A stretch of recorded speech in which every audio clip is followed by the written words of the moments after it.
Hello, welcome and thanks for choosing this video course. In this video, I'm going to teach you how to write an opener.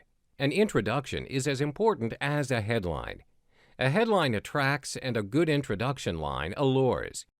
Introduction copy is the factor to cause people to continue reading.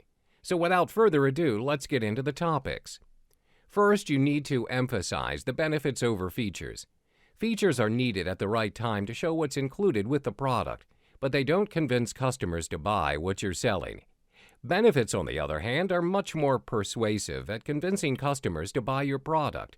Prospects care more about the benefit provided by the product than the features included. Plus, they sign up to receive the benefits, not the features. More often than not, features are technical aspects that end up confusing customers. They appeal to a select hardcore group of customers, but confuse the rest. Here's what you need to remember. Benefits sell the product and give customers a reason to buy. Features explain clearly what they will receive by using your product and give the customer something to compare against the competition. Features are still needed, but they're not the primary selling point. The second tip is it needs to be as specific as possible. It's easy to make a general claim about a product, but specific proof is much more effective. For example, a conversion rate optimization company could say that their service doubles or triples conversion rates. That's great, but it's not very persuasive. General numbers and general claims are too perfect to be believable by customers. Double or triple is an estimate that's easy to make up. How often does a conversion rate increase by a perfect 100%? Not very often. So what should you do instead? You should be more specific.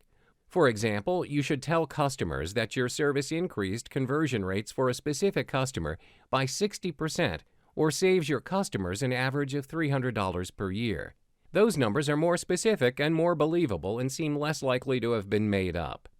So when it comes to making a purchase, people are heavily influenced by their emotions. We think we make decisions based purely on logic, but really, most of our purchases are based on emotions. The simple reason is that our emotions are tied more closely to our decision-making than most of us realize. Selling a product's not just about making a case for why the customer needs what you're selling. It's creating a scenario where people want what you have for sale. Apple's a great example of this. The logic behind buying an Apple product is quite poor. You end up paying more for a product with worse technical specification than those from another company. 10 times out of 10, you can get more computers for less than when you buy one from Apple. So why do people pay more for Apple products like a MacBook Pro? The reason is that customers want them. Apple knows how to push the desire button and make people want their product. Customers line up to buy the new iPhone not because it makes so much sense to pay the highest price for the latest phone, but because they have to get it before their friends do. They have to get the latest phone because they want it so badly.